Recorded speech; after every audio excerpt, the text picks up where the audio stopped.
من اینجا ریشه در خاکم. من اینجا عاشق این خاک اگر آلوده یا پاکم. من اینجا تا نفس باقی است میمانم. من از اینجا چه میخواهم نمیدانم.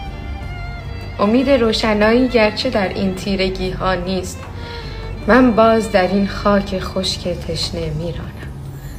من اینجا روزی آخر از دل این خاک با دست تهی گل برمی‌افشانم.